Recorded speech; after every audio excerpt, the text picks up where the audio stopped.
A very warm welcome to the distinguished panel and all the participants. I see the numbers trickling. So people are joining us, but in the interest of time, I think we should not delay. Once again, a very hearty welcome to the distinguished panel of the second technical session. We are fortunate to have our teacher lead this. And thank you so much, Ochi-san, for agreeing to chair this very, very important session. I would very briefly, introduce the chairperson, maybe to some Indian audience, but I'm sure globally he's known. Takeo Ochi-san is widely regarded as a teacher, or a global teacher in land readjustment. And he has been working, supporting various countries across the globe, technically supporting land readjustment projects in a number of countries. As I have mentioned in the introductory session, as a leading member of JICA, as a senior advisor, he has also been conducting these capacity building programs for participants across the globe. I'm extremely happy and thankful to him for having agreed to chair the session. And over to you, sir, the way you would want to conduct the session. Thank you. Thank you very much, Rashmi, and thank you very much for coming back at the conference.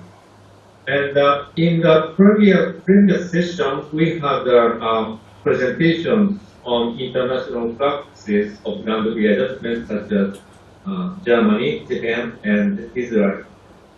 But since the time was limited, it was difficult to go deeply into the issues which India is now actually facing. So in this session, session 2, we would like to discuss the possibility of land pooling in India. And the question is, could land pooling be an alternative tool for land acquisition when land acquisition for public works are getting difficult in India? And if so, how could it be? And following the overview by Dr. Rashmi Nair, we invite 5 Indian speakers. So if you have any questions, please write your questions in the chat box. So Rashmi, please go ahead to the overview. Thank you very much, Ochi-san, and we have an exclusive panel for the Indian experience sharing. And as I say, I would briefly try and explain what each session is about, very briefly, and also share a little bit about the speaker. Their profiles are already shared with all the respective speakers, panel chairpersons, as well as the participants. So I would not read out from their profile. Rather, I would share what I know about all of them. The first session that we have today is by our session chair of the first technical session, Mr. KVS Sidhu Sir, IAS, the Special Chief Secretary and the Director General of Mahatma Gandhi Institute of State Administration, Government of Punjab. Now, before I speak about him, I think the Punjab model, this is what ASCI actually did in 2016 when we realized that when we talk about India, we are talking only about Gujarat TPS. Now, Gujarat TPS is widely written about as it is integrated with the planning and it's the most established way of doing pooling or readjustment in the Indian context. But there are other experiences as well, and one which we saw and we have evaluated, we have been there in Punjab, and this land pooling model which they have actually been successfully using as an alternative to land acquisition, in the sense that I think this is the only model in the country where people are actually given an option of choosing between compensation and choosing between a developed crop. So it is integrated in the land acquisition process, and even after the 2013 Act, what the Punjab model has shown is that despite the hike in the compensation rates, if we actually plan well, we can still go ahead with at the hike compensation, and still the government managed to recover the cost. Punjab model is unique. Is also we were trying and discussing about what happens during the transition period. So the sustenance relevance that Punjab model gives during 3-year period is also something another novel practice in the Indian context, not there in extensively in all the models. So I'm sure, and we have a lot to learn in terms of how this model has worked out in terms of when the compensation, especially after the 2013 Act has come. So we have a very learned speaker who has already written about it, shared his paper and presentation which we have shared with all the participants as well. He would throw light on not just the practice and the scheme per se, but also the origin of the Punjab model. And I'm sure the enlightened audience, the audience will be enlightened to know what is happening exactly in that particular stage of India. The next speaker, Vivek Porwal sir, I am not able to see him. This is video. Yeah. Okay. Vivek Porwal sir, this is in this particular session of pertaining to India, we are actually looking at different models of different uses in which this model is being used. Vivek Porwal sir is the director, managing director of Madhya Pradesh Industrial Development Corporation, and my very special thanks to him because the first thing which we discussed about this conference was with him, and his wholehearted support in every way actually really encouraged us to go ahead at this stage, because at that stage was very difficult for us to. So first of all, thank you sir for that support. And secondly, Madhya Pradesh Industrial Development Corporation's experience which sir is going to share is where more than 300 acres of land has been pooled from the landowners, and making a huge, the state government has actually benefit in the sense that it has the government has been able to attract the landowners, at the same time being able to make a huge saving to the government exchequer. So, sir is actually going to share that Punjab how he convinced the landowners and how this actually for the industrial project the land was pulled for the first time. And sir, I know him also from before, in the sense that he goes out of box, there is out of box thinking. As a collector seniorly, he realized why land acquisition or why the land price is something which is not acceptable to the landowners. And he did a lot of out-of-box practice as a collector of Singrauli as well. And I'm sure his long and distinguished career profile is already shared with him. So I'm really happy that sir has agreed to join, and he would share more in detail about how Madhya Pradesh has pooled successfully with a lot of benefit to the government, Madhya Pradesh government, and he would discuss about that model in great detail. The next speaker, I think, is known globally because I'm sure Dr. Sridhar has been part of several such conferences. If Gujarat was talked about, I believe Andhra Pradesh land pooling model was also lauded for its huge quantum of land which was acquired, more than 28,000, more than 35,000 acres of land from more than 28,000 landowners, and in a short time. I don't think anybody else but Dr. Sridhar could explain the model better, because as the district collector Guntur, he's the one who really did things on the ground and then went on to become the commissioner of APCRDA. I'm so thankful that he has agreed to join us. AP capital city model, of course, has its critics in terms of the vast quantum of land which was acquired, in terms of property issues, in terms of the cost-free valuation of land, and so on and so forth. But then there are very good practices which are very unique in the global context, because we have livelihood users who were compensated, who were provided with some kind of a pension. There are a large number of other social development schemes which is very unique to the Andhra Pradesh capital city model. So now we have somebody who has worked on that project, made this possible. So we welcome Dr. Sridhar sir to this panel today, and he would discuss, and we can really understand in detail how they actually went about the maximum amount of land which was pooled at one go in the country. We would have Aparna we next have Harpal Daveji.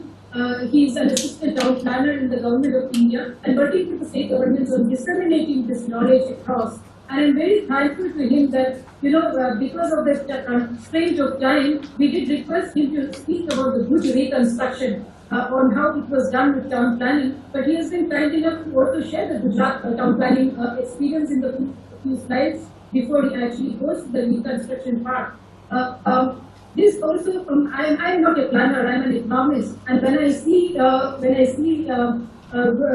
reconstruction model that of which reconstruction TPS, then I see that it has a graded ratio, it has a progressive contribution ratio. I'm sure this we will be discussing in the coming days, the pros and cons and the practicalities of it. So Harpal Dave sir will discuss both the Gujarat model as well as the Bhuj reconstruction. So thank you so much, sir, for joining us here.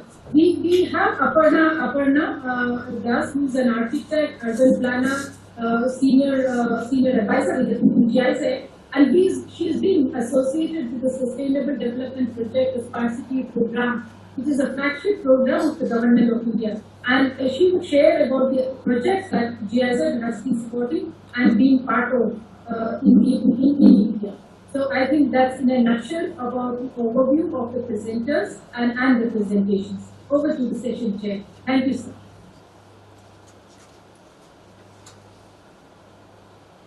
Thank you, Rashmi. So, first I'd like to invite Mr. Sidhu, and please go ahead with your presentation.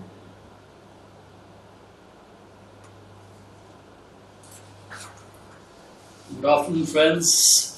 Good to be back again after the morning session. So, what actually I have done is that a brief write-up as well as a PowerPoint presentation I have sent in advance. So, for that some people may have actually gone through it, or what I'm going to speak verbally can be correlated to what is there afterwards. So to place the whole thing in context, one has to look at the brief history within the constraints of time. So after the partition of the country in 1947, Punjab lost its original capital Lahore to Pakistan, and Punjab, which then included Haryana, also the plain areas of Himachal Pradesh. So it was conceived that we need to have a new capital for the East Punjab, the Indian side of Punjab, a capital that would be symbolic of a new, resurgent, modern, rational India, as Pandit Nehru would often speak. Along with Bhakra Dam, Chandigarh was showcased as a symbol of modern, independent India. So a French architect, Le Corbusier, he was roped in, and Chandigarh came and still remains by far the largest greenfield project in terms of new cities. Of course, the context in which it came, I have briefly shared with you.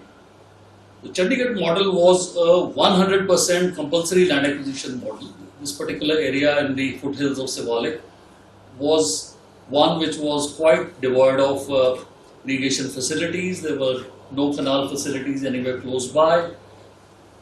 The groundwater level was low, but the agricultural land was by definition cheap. In fact, being away from the water source was a major planning constraint. Time does not permit, but from Bhakhara mainline, how water is pumped to supply to Chandigarh, that's a project in itself. So having said that, Chandigarh's original development was acquisition of land, paying people as per the provisions of the Land Acquisition Act, doing some rehabilitation, but essentially acquiring whole of the land, including the site of the villages or the villages abadi there. So therefore the habitation was also moved. In the second part of the Chandigarh project, when new sectors were added, at that time also you acquired land, 100% state-led developmental model, but the site of the villages, they were exempted. So that was a controversy in itself, that why should you have an unplanned development right in the heart of a new development of what is arguably India's most well-planned city. But that is history. Now, what happens then in 1966? You got the trifurcation or reorganization of Punjab, and what you see Punjab today, out came Haryana. Parts of Punjab were merged with Himachal Pradesh, which became a separate state, and Chandigarh became on the 1st of November 1966 a union territory, and still till date continues to be the union territory of Chandigarh, the joint capital of the state of Punjab and Haryana, and it is administered directly by the central government or the federal government as distinct from Punjab government. Though of course the offices of Punjab government are situated in Chandigarh, but the sovereign jurisdiction of the state of Punjab does not apply to Chandigarh, which is controlled and run from Delhi through administration appointed by it. Now when Chandigarh came as a new capital, I think one of the most progressive things which the then state legislature did was to control the land use all around the project.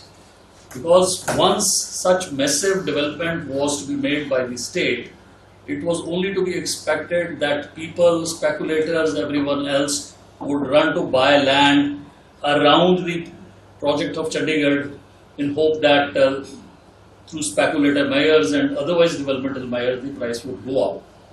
So in 1952, the state legislature enacted what was called the Punjab New Capital Periphery Control Act, which essentially froze the land use to what was existing and obtaining as on that date, which by definition means that it continued to be agricultural use irrespective of the urbanization pressures that may have been generated either on account of investment and development of Chandigarh or small towns all around which were morphing and also growing in their own right.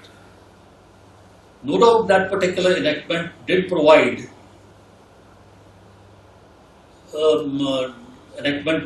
provided change of land use, but that was sparingly used, and ultimately for all intents and purposes, although there were irregular developments, unauthorized developments, but by law the change of land use was permitted only with the permission of the state government, otherwise the land use was frozen. So post the reorganization in the early 70s, Punjab as a state found it useful, and there was a lot of local pressure that why don't you develop your own township bang next to the union territory of Chandigarh as a natural and a logical continuation of the planned city. Chandigarh, people who are familiar with the architecture and town planning, is planned along a rectangular sectoral grid, one sector being approximately 250 acres, and the natural flow of those sectoral grid is towards Punjab, and that is where Mohali, now famously known for its cricket stadium and IT sector, the then Punjab government, departmentally as a state undertaking, began to acquire and build up urban estates in what were called phases. So phase 1, phase 2, which were actually continuation of the sectors of Chandigarh, that was developed. The response was so overwhelming that if you had planned 2 or 3 phases, soon you had to plan 10, 12, 11 phases of Chandigarh. Again, the model used was pretty much the same. You acquire land, pay off people under the provision of the Land Acquisition Act, and as a departmental undertaking, sell the plots at a steep discount to the market price, auction off the commercial sites, the money goes into the government treasury, it is a departmental undertaking, and the litigation in terms of enhancement, etc., to continue in normal course of business. The government takes over possession under the British era Land Acquisition Act, it vests in the state government free from encumbrances, and then you do the development. So in order to ensure a convergence of planning and development, the state legislature enacted what is called, popularly called the PUDA Act, but the complete name is Punjab Regional and Town Planning and Development Act, under which the Punjab Urban Development Authority, PUDA, has been constituted as a corporate body with powers to again acquire land compulsorily, but also the power to retain the funds with itself as a corporate body, so that whatever you generate by way of profits remains with the Punjab Urban Development Authority, which is used to create further infrastructure all around and also to fund the subsequent acquisition of land to create further sectors. Now, once PUDA began to do its own development, of course, the previous assets and liabilities of the erstwhile urban estate organization, they were merged with PUDA, and PUDA really became financially a very strong body, because literally the assets of the urban estate organization were transferred to it free of cost, and all it was doing was selling off those assets and showing and reflecting that as income. I happened to serve in PUDA in the late 90s, and my contention was that unless and until you really acquire land from your own sources and resources and sell it at the profit, you cannot be priding it yourself in saying that you are really a profit-making entity in the true sense of the term. Now, here when we went in for a massive land acquisition, adding not half a sector, one sector, but 6 or 7 sectors, and that was the first time the Punjab Urban Development Authority, after its inception in July 1995, was actually doing its own land acquisition. That Punjab was also beginning, I think, like the rest of the country, to see a resurgence in the urban sector. A lot of speculative pressures, generally the urban prices were going up, and the formula that you applied under the old Land Acquisition Act, and I must add here that Punjab, in spite of all the constraints in the previous act, had executive instructions which were very liberal, so it was not merely the average chant rates as we call, but something more than that was being given to the farmers. Be that as it may, what was happening was that the farmers were perceiving that their land was far more valuable as compared to the compensation which the government was giving them. Why?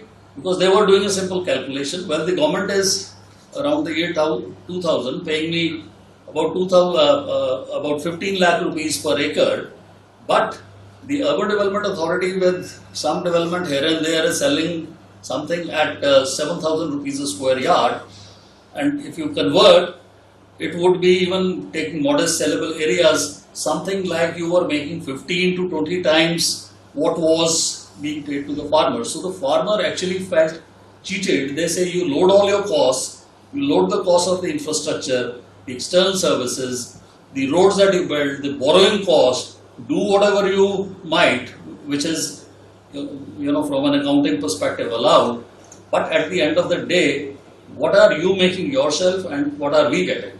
Now, my personal opinion is that this unlocking of the value which was taking place was not really on account of any branding that an urban development authority was doing. We had our own inefficiencies as a public sector undertaking, but basically because the land use had remained frozen.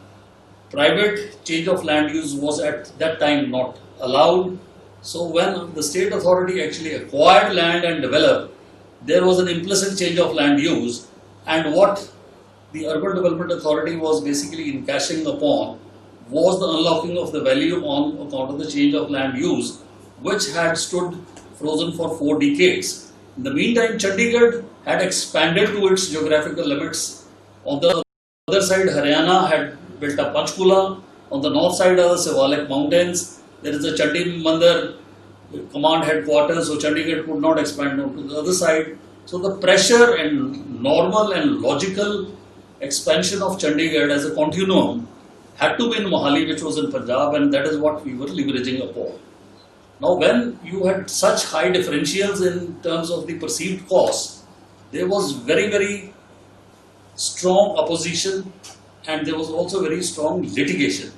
Litigation not only in terms of the quantum of the cost, but the PUDA Act itself sowed the seeds of a lot of litigation, because the process and procedures for completing a master plan, calling for objections and so on and so forth was itself so cumbersome that many mandatory procedural steps which the urban estate organizations were not used to were missed, as a result of which courts were intervening, and many times at the final stage where possession was to be taken, stay etc. would be granted.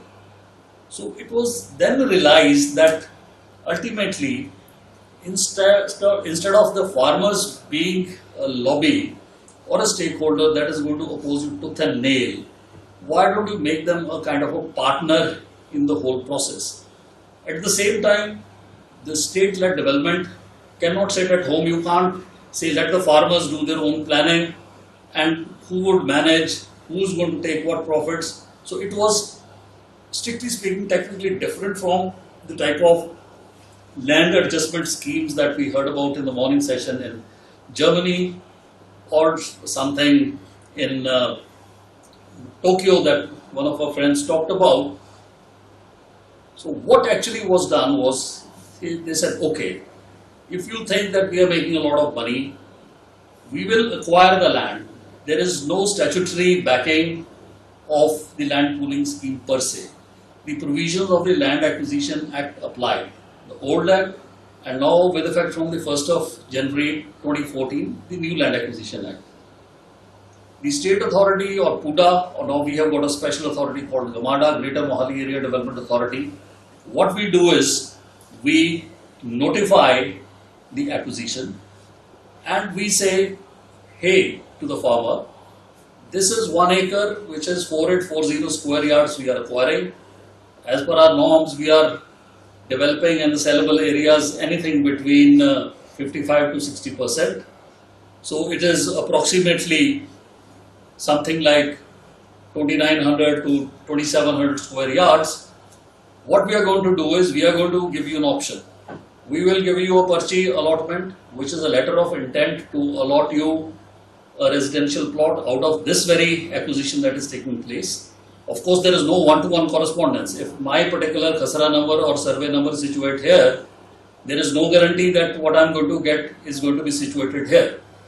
But for every 1 acre, you have, those figures have varied a little, but 1200 square yards of residential plots in combinations, 500 plus 700, 250, etc., depending upon whatever the market lots, so to say, were, and also commercial showroom sites or shop sites of approximately 120 square yards.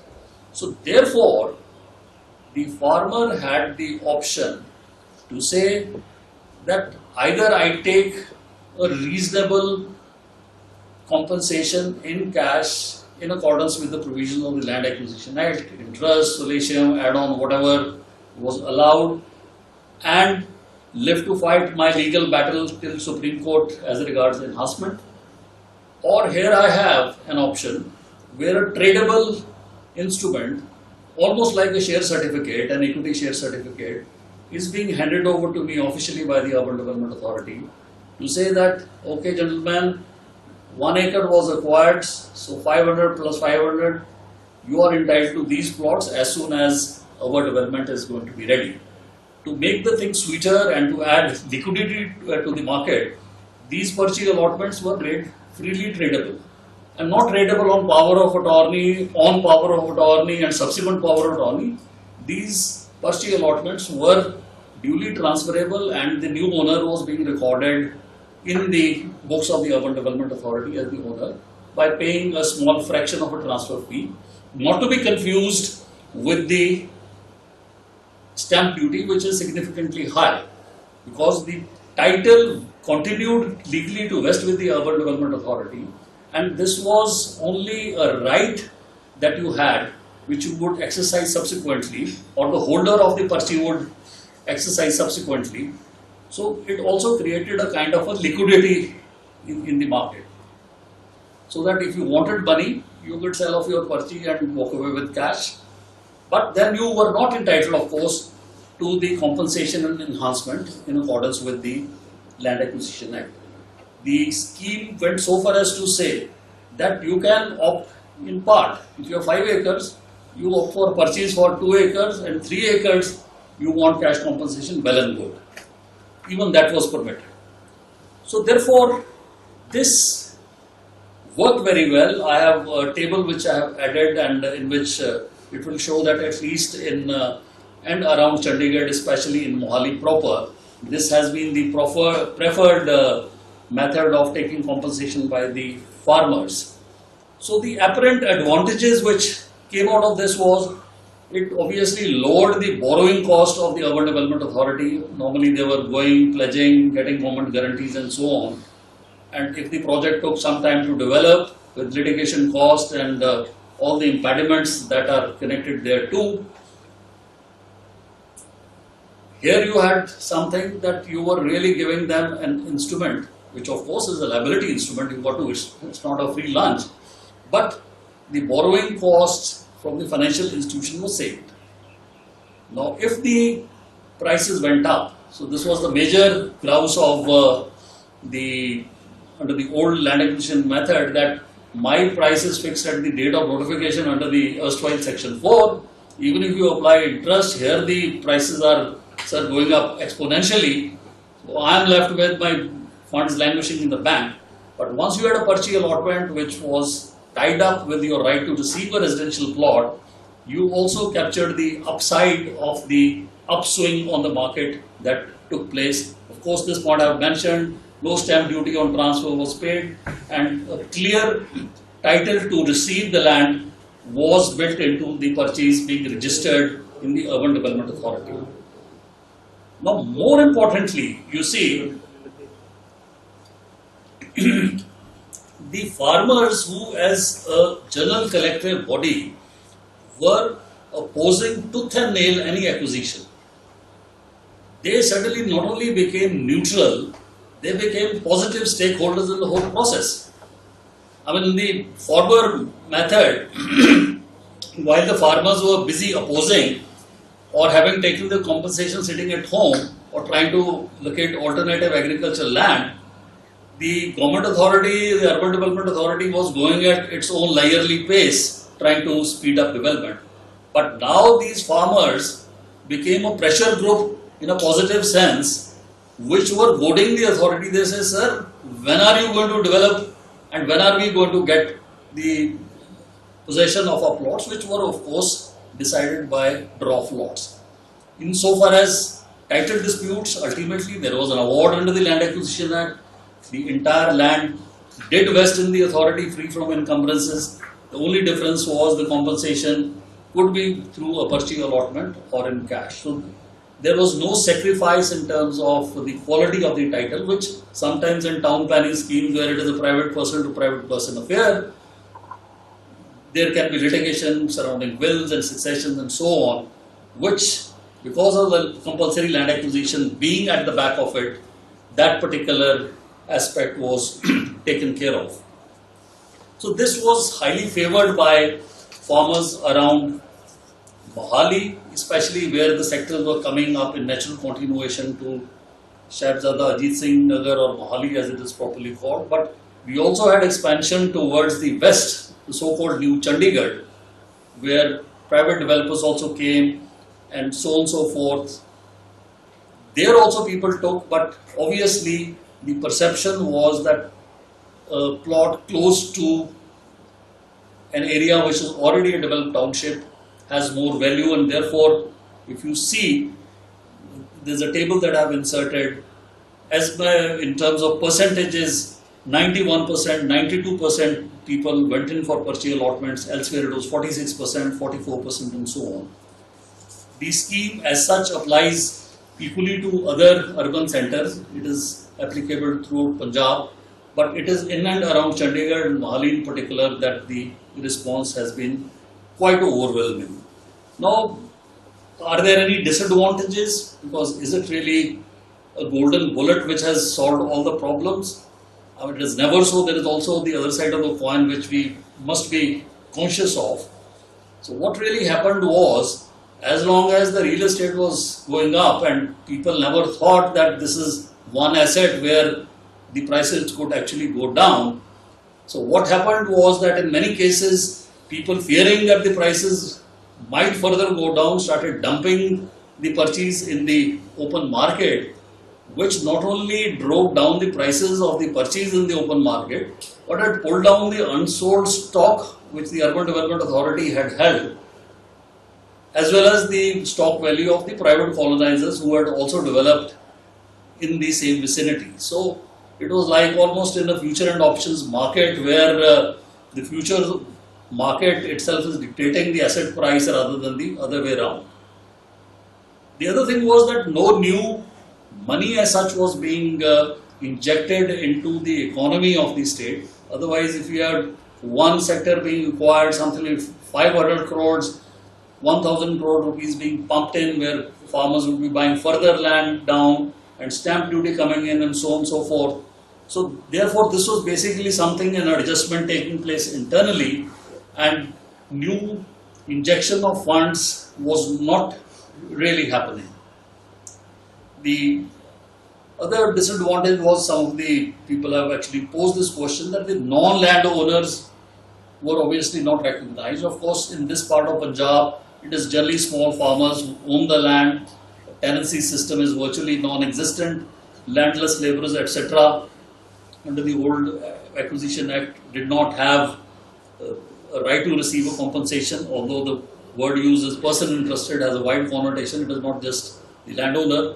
But now in the new acquisition, still we have not been able to complete any acquisition under the land pooling scheme under the new act. All these are under the old act or the continuation of the old act, which is protected under the new act.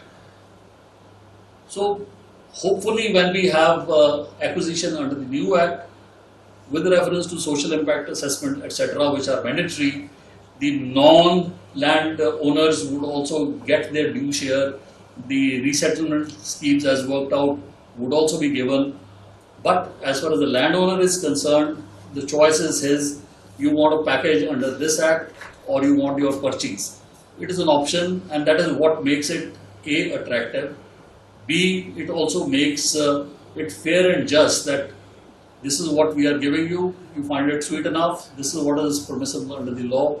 The choice is yours. Of course, there have been newspaper articles saying, the so-called land mafia is active wherever any acquisition is to begin with. People with unaccounted cash are picking up huge tracts of land, paying off their farmers at a little above the market price, absorbing their unaccounted cash because the collector rates are low, and then merrily sitting and getting the purchase allotment or the compensation. And as you know, under the new Land Acquisition Act, I think it's section 96, everything including interest, etc., is free from income tax. So you could have a kind of an indirect money laundering system. So that is one of the disadvantages. Of course, something which I spoke about in the morning session, in case of bulk land acquisition, for instance, the expansion of the Chandigarh airport, which physically is towards the Punjab territory in Mohali area, or you have some cantonments coming up, educational institutions to be acquired. There as such, the whole of the land has to be taken by the state authority. So where do you put these people? Sometimes extra land acquisition to extend urban estates has been done. It has been fairly successful, but only in the periphery of Chandigarh. If you want to acquire huge tracts of land elsewhere, for instance, we did for a central university in Bathinda. So again, it was money paid by the state government, and the element of land pooling was, not attractive enough in those areas. So this is the pros and cons as compared to the background and where it has panned till now. It appears to be a fair, just and equitable scheme. In land pooling scheme, the farmers and the landowners intercede, have lot many disputes. My land is more valuable. In terms of the traditional town planning schemes, his land has been given for commercial area, mine has been put to a par. The person who's been given for commercial area contests your betterment charges and cesses to thin nail. On the other hand, the person whose land comes under the road, he gets away with only compensation at the land acquisition rates and so on and so forth. So having said that, it may not really be an ideal scheme, but definitely as compared to what I would call a heartless scheme where you just had a pittance being paid to the farmers and locked in litigation and energy of people as well as governmental authorities. So it is reasonably fair, just and equitable not only qua the state and state agencies, it is also fair with reference to the farmers' interest. It leaves significant surplus in the hands of the Urban Development Authority to take care of its socio-economic liabilities and obligations such as low-income, economically weaker section houses which are required under the statute itself, and also enough to maintain and enough to also for the external and the internal development works. So this is what this land pooling scheme is all about, and I think in days and months and years to come this will be refined, and till the farmers find a value in the purchase allotment, if the prices hold good as compared to the raw agricultural land, because now private colonizers are also buying.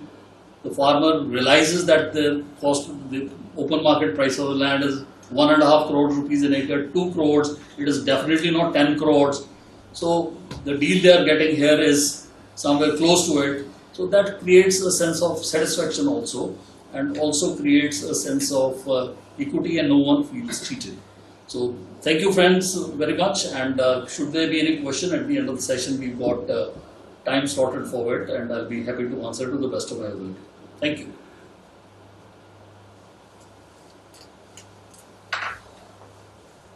Thank you so much for excellent presentation. And the presentation mentions, I think, the focal point of land pooling in India. And I think through the presentation, farmers can gain options they can select for land acquisition, conventional land acquisition or land pooling. But for the farmers, selection is not so easy because the land prices changes, and it's difficult to compare what option is the most effective for them for variable. And especially when land is supplied enough in a specific area, land price is going down. And so we need to offer various kinds of options, not only simple land pooling, but also including offering alternative land and resettlement. Okay, this is my impression of the presentation. And if you have a participant, if you have questions, please write down in the chat box. So I'd like to invite the second speaker, Mr. Howell, and please go ahead with your presentation.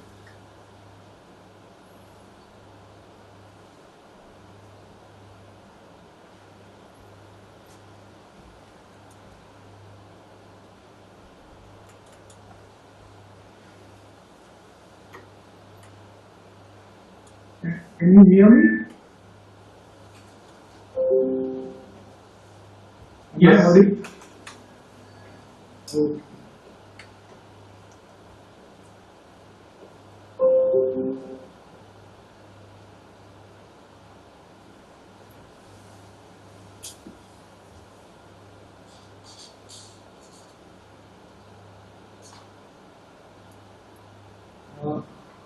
I am actually, my previous speaker has very eloquently explained the theoretical and contextual positioning of the land pooling. So probably I will not go into the details for the sake of time. But I basically dwell more upon the fact that generally the land pooling has been tried mostly for the urban development. There are certain issues when you try to do it for industrial development. So probably I would spend some time on that part of that.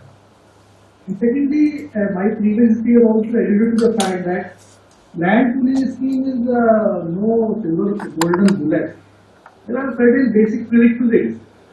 to land pooling to succeed, it cannot be applied in every circumstances, any circumstances. That's where also I would like to say a little bit. And as Rashmi said, that I had a quite a large experience in acquiring the land to land acquisition. So when we were designing this land pooling scheme for the industry, I incorporated those experiences. So I will be very brief, and if need arises, I can answer some questions. So this is something, the agenda that we would like to discuss a bit. Land pooling for industrial purposes we have successfully done in that is very thought that I will discuss in more detail. This is just to give you background that like generally the problem with the land acquisition is generally it has been done for the urban development and kind of thing most of the time. But what I am trying to show on this slide is that the industrial land usage for support of the economy is very, very high. And much of the land is required to the industry, it generally tends to be much higher than is required for some industry. That was the logic actually.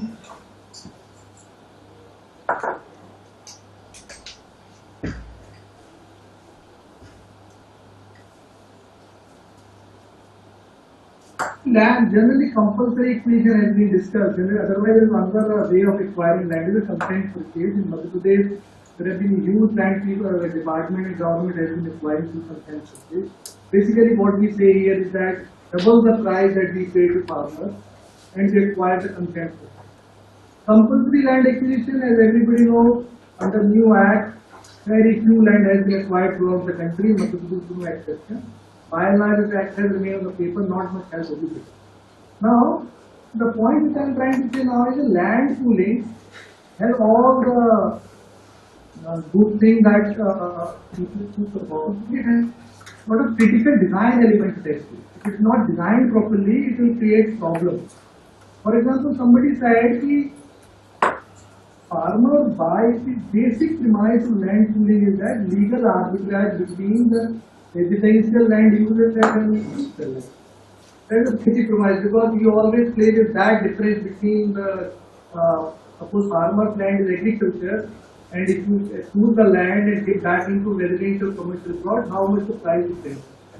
So obviously, first point is that the land pool can only be applied where this legal arbitrage, otherwise it cannot be. Second point number is that farmers take that land pooling certificate only in the hope that land will value up. It doesn't go down. If it goes down, then obviously there will be all kinds of problems. So one design element that we have kept in mind is that land prices go up only when there is a development around that area. You can't give development to some other agency or to market. The state has to take responsibility of development of the area. So when you are designing the industrial estate, the NPIDC which generally sells the industrial land took the responsibility that we will bring industries here. Only then the land price will go up. So somebody was asked the question, can it be applied for a greenfield? I don't think so it can be applied in a greenfield area which is far away from cities. It has to be near cities where there is general visible land usage. Secondly, one of the issues with land, this land pooling, land use planning is very badly. When farmers come, what percentage of the land will be developed, returned as a developed land, will vary from project to project. It cannot be fixed as per the law. In Madhya Pradesh, what we did was, we have to devolve the power of land planning to the industry department. So that actually NPIDC is planning authority. So I can plan the way we want to plan the land. So that is dynamic. Planning has to be very flexible as per the need of the people. Secondly, so this is something that I need to give, alright. Now straight away come to that how land pooling works. So basically we are aware of the fact that Land Acquisition Act cannot be applied here. So government only passed actually an act which legalizes the land pooling. So one of the criteria, one of the element of the design element of the land pooling act was that we should allow the exit of farmers from the situation as soon as possible. So we wanted to always facilitate the return of investors. What we did was, I think everybody is doing it, but we did very deliberately. Land pooling certificate, which we give it to farmers before even the land is getting developed, they were not only made tradable, they were made exempted from the stamp duty also. And what we said, the stamp duty is exempt from both the transactions. That when the government takes the land from the farmer and when the farmer sells to anybody else. The second transaction was also made the stamp duty free. So the idea was that we wanted that farmers should actually sell the land pooling certificate very fast. Because what happens, the holding capacity of farmers is very small. If you continue to hold interest in farmers, so either he will start cultivating the land because land is lying vacant, or he start developing some other incentive of the land. So what we have seen, the problem in land acquisition, even when you pay the price to the farmers, generally they don't leave the land. They keep cultivating. So actually when you want to take a possession of land, then problem. So that we have been very successful in making sure that farmers actually sell the land certificate very fast. And people who are actually come as an investor remain there. So investor is very long-term perspective, and they are very cooperative about the industry. That's what one design element is captain of policy. And making a farmer exit was made easier. The tradable land pooling certificate from the beginning we said it will be tradable. In the sense that when the land is getting developed, when the area is getting developed, it will be tradable. Now we ensured that we went by the basis of consent purchase. The total value we should attribute to farmer should be double of the price of the land. So what he was selling under consent rule, he should get exactly the same value, even through the pooling rule. So the total value the farmer gets is double of the prevailing rate. So that there is no dependency in saying that he should have asked, there is no point in demanding that he should go by consent. Secondly, we transferred the plot in ownership. We didn't transfer the plot in lease right as my predecessor. No, we transferred complete ownership, right? So that he doesn't have, whoever he wants to sell, he will own the land, and we give a developed plot back. So we transferred completely ownership, right? And most importantly, what we did was, ultimately we have to sell the land to industry. So financial modeling was done in such a way that actually the land price or the developed land for industries comes out to be even lower than what is being prevailing in that area right now. So we are able to sell those plots very fast. Now one thing which the issue is, the income to farmers, so the land is acquired in land accumulation income tax free, while the income to farmers under land pooling is not income tax free. The government has to take special care of that, and in fact we were able to convince our income tax department locally, and we had to make certain changes in our land pooling policy, and that has been achieved. That is something the farmers were happy about. Now basically I have sent the details of our policy at how much farmer got and what kind of data that we were able to get. Now we acquired around 330 hectares of the land to land pool. And the whole, if you see if the government would have acquired the land to consent to, roughly 480 crores would have been the cost. And we have to give farmer only 95 crores. That is 20% of the cost that we were paying to farmer. And roughly 20% of the land was returned to them as development. So if you see cost per hectare which that industry department got, it was only 330 lakhs. While if you see the prevailing collector rate, prevailing the market rate is around 70 to 1.25 crores. If you see in that, it has been a very beneficial situation for all of us. The last slide was the last row you see, the prices of the industrial area which we have developed to land pool is coming out to be around 2,000 crores, while the prices that we develop through our own model and acquisition and everything on the government land is coming out with 3370. Even for industrial purpose, people are buying industrial land, it's almost half the price that they are paying. So now the basic question arises, from where this whole value is coming. So as I said correctly, this whole value is basically coming from the arbitrage between the land, agricultural land use and the residential land. So that remains the basic premise of the whole land pooling scheme. Coming to the last part of my slide, now what we are doing as of now is we are in fact having good experience with this. We are going for a 4 or 5 new land pool policy.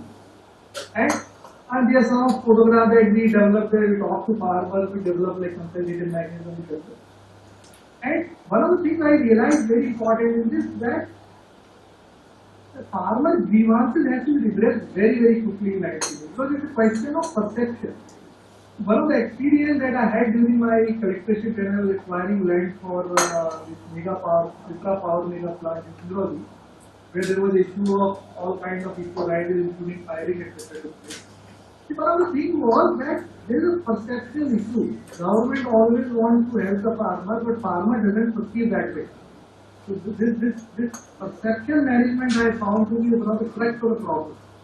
And then other problem, obviously somebody said that we are always trying to offer his price or what he demands for this Delhi. So all those experience which I learned from this land acquisition, I was able to build on this my model.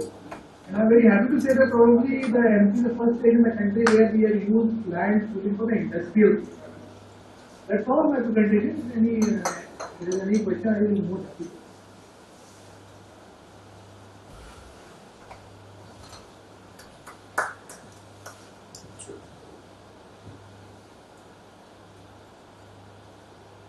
Okay, thank you very much for the presentation of Mr.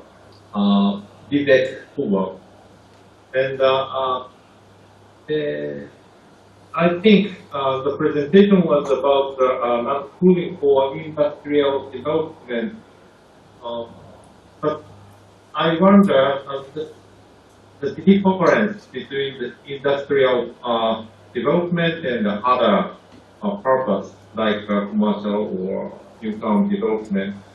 But anyway, later we'd like to discuss about it. But anyway, thank you very much for your presentation. So we'd like to proceed with the presentation and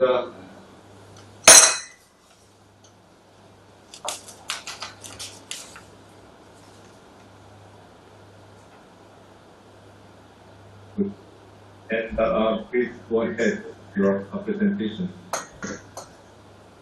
Thank you, Ji, and thank you, Rashmi, for giving a wonderful introduction about me. Thank you very much for that. And thank you, Karandeep sir, and Vivek sir, for throwing much of the light on the concept of land pooling and in the industrial sector and also in the urban development sector. So myself, Sridhar Chalpuri, and currently I am working as Joint Secretary, PCLA, the Land Administration. In my previous tenure as a Commissioner, KPCR, and also the Collector Revenue of the Guntur District, so I was actually involved in this, the concept of land pooling in the day one, the last petition, to its completion from the land pooling perspective.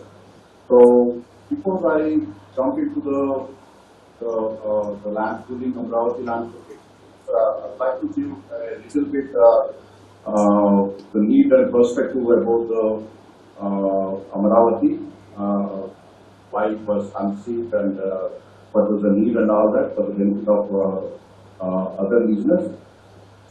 You know, in 2014, the Andhra Pradesh state got bifurcated, and into two, the residual Andhra Pradesh, that is currently the Andhra Pradesh, and the Telangana, so where the capital of United Andhra Pradesh, one Telangana, Hyderabad was the capital of United Andhra Pradesh. Now it is in the Telangana. and Andhra Pradesh didn't have the capital on its own. So to create a capital that is basically to have the secretariat and the residential spaces for all the officers and the chief minister's residence, governor's residence and all that. We need at least 5,000 to 6,000 acres of land. And when that was being discussed, I think government thought that as the Andhra Pradesh urbanization rate is comparatively low when compared to Finland. For interrupting, could you like to share your screen? Or? Yes, ma'am. Otherwise, also okay. I already shared my presentation. Yeah. Because I organized the presentation in a different way. I would like to fill the gap. Would you want us to share the presentation? Yes, but I don't follow the presentation right now because I would like to cover more of the added areas because most of the things have been discussed by previous speakers. Sure. Can you share Yeah. just to share? Yes, yes. So the government thought that so why don't we take this opportunity to develop a new urban area? So that's how the Amaravati was born. And then government thought that this should be a greenfield new generation city, and it should have a population of about say 3 million by about 30 years period, and to take advantage of the current fast developing economy. The development of new cities are the need of the hour. So that's what the government thought and went for the concept of Amaravati. So when we had this concept, then where from the land comes? We had several options, and we had the imminent the land acquisition as one option, and the second one is the land town planning scheme, which was being practiced in different parts of the country, and then we have the developed family scheme called the land police scheme. This was also under implementation in different parts of the world, but the situation requires a different perspective and also the scheme are. So, according to the new land police scheme, which is specific to Amaravati, was awarded, and this was awarded after a series of consultations with the various stakeholders, mostly the farmers and then the landowners and also the eminent customers. So finally, the land police scheme was awarded in such a way, truly filling the gaps which are currently there in various land police schemes. The first the gap is that in earlier town planning scheme or the earlier land police scheme, so the farmer is like a subject, is a subject to the state. So there is no, in the sense, equality between the farmer and the institution. So always institution is like a big brother and the farmer is like its subject. So first of all, we want to remove that. So we converted the concept of land police into a partnership model. So where both the farmer and the institution come together and establish their terms of reference, and then according to those terms of reference, the scheme will be implemented. It is not like that, okay, I will say something and you after it. And you do the way I want to do it. So it's not a concept we have followed here. So that's one of the major characteristics in the approach. So both the farmers and the institution, PRT or the startup like the office are on the equal footing in terms of their roles and responsibilities. So as an institution, I have a role to plan, develop and finance the project, and as the farmer has to contribute to this land for the project. And whatever the results are there, the results are there, so that will be shared on a pre-agreed plan. So here adopted based on the valuation of the land. So we have two types of land, so wetland and dry land. So we have agreed upon the request of the farmers to give around 40% to 55%. depending on the valuation of the land. So that was agreed, and this was awarded for a period of time and opportunities of the farmers. That means there is no way that, oh no, I will give this one, you take. It's not like that. It was awarded of time. So after the awarding all the scheme guidelines and all that, and we also focus on two more